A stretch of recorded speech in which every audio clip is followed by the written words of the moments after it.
Now he's found him. He doesn't want to let go. Fadi embraces his brother Mohammed through the bars. Overwhelmed with relief, the 18-year-old survived the shipwreck. Those rescued from the sea were taken to Athens this morning, their faces haunted by what they've lived through. The faces of the relatives of those still missing haunted too, fielding calls from families scattered across the globe. We meet Egyptians, Syrians and Pakistanis. Amongst them, Yunus, a taxi driver from Bradford. Who was on the boat? Which of your relatives? My relative, my brother, first of all, and my relative, about 30 to 45. 30 to 45? 30 to 35 people. Oh my God. Same village. He's had no news of his brother and says he had no idea he was planning to make the journey. If you had known, what would you have told him? What I told him leave him. We don't need to ship. We don't want to go. We don't want to go. This very, very dangerous. You go 4 kids. You go 4 kids.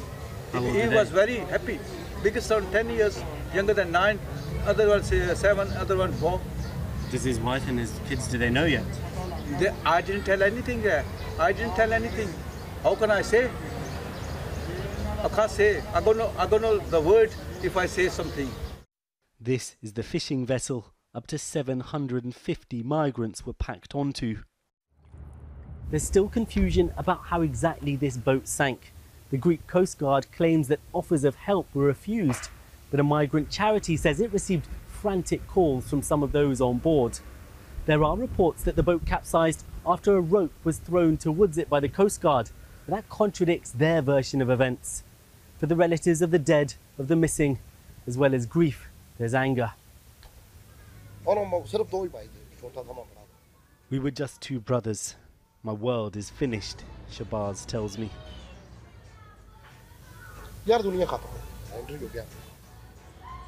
His 18-year-old brother, Ghulam Mohammed, was on board the ship.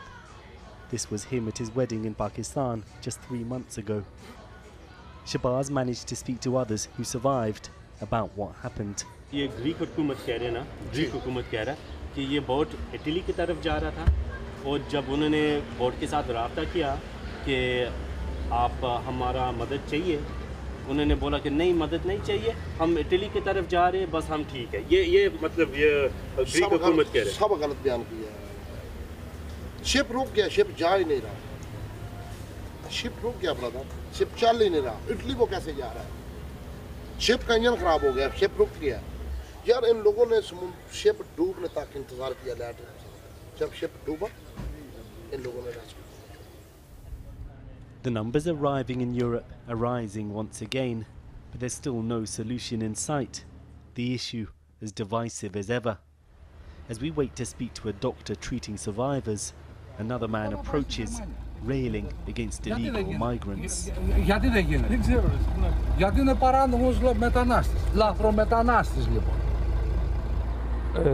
We, all Europeans, have to act against this tragedy, against this ongoing tragedy. We have to act. Many of the families of the victims of the shipwreck are still waiting for news. Most will never even get a body to bury.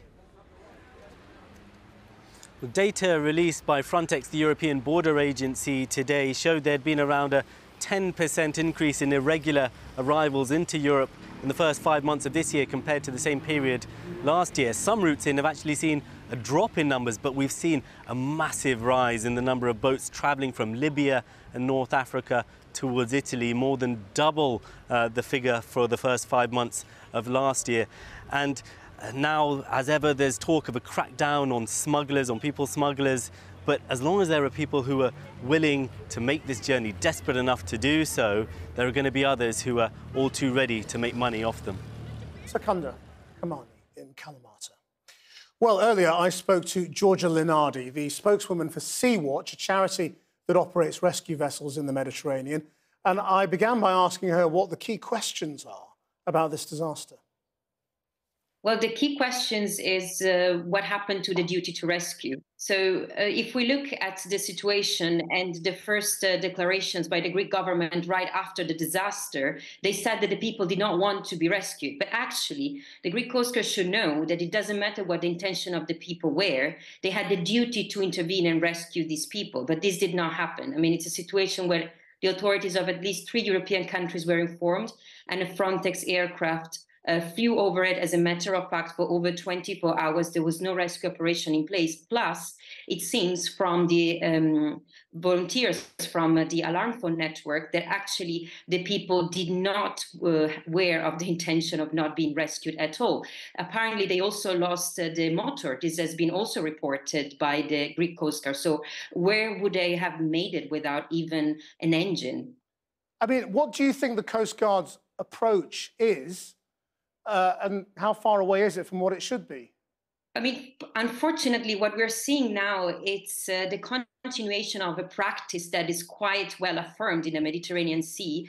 And it's, I mean, Greece had all interest to avoid taking the responsibility over these people, because that would have mean welcoming them on their land and possibly giving them the chance to give asylum. It's also interesting to notice that one of the first declarations from the Greek government was to clarify that even after the disaster, they will not change their hard line on migration. And let's not forget that Greece has been called by the European Commission the shield of Europe in 2020 when the Commissioner von der Leyen visited to give 700 million euros to Greece to stop migration. So it's a situation where it's clear that once again we have a bouncing of responsibility between different rescue coordination centers for none of them to take responsibility over these people, which is the opposite of what the Search and Rescue Convention says. The convention calls for the cooperation amongst countries to rescue people and not the opposite. Well, finally, the European Union has sort of agreed the framework of a new migration policy, which will make it easier to turn people back if border guards believe they do not have a good chance of securing asylum in the European Union. What effect do you think this is going to have on what's going on in the Mediterranean?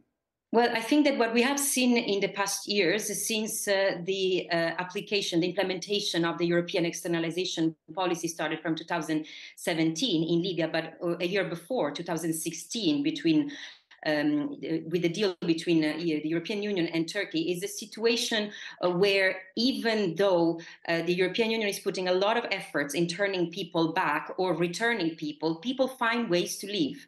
And actually, we are seeing a situation where the route has become more and more dangerous and has enlarged to the east and to the west. These people departed from Tobruk in the eastern side of Libya, and this is quite a new route that has been developing in the past months.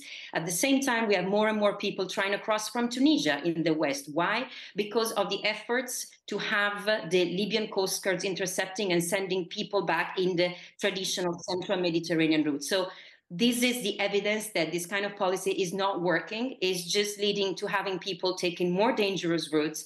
And this is happening at a very high human cost. Moreover, what is missing from that pact, 3 things. There is nothing on search and rescue. There is nothing on creating legal alternatives for migration that could be a way to fight trafficking. And there is nothing when it comes to integrating these people in Europe. All the efforts are indeed focused on making sure that there are ways to send people back, even to unsafe countries.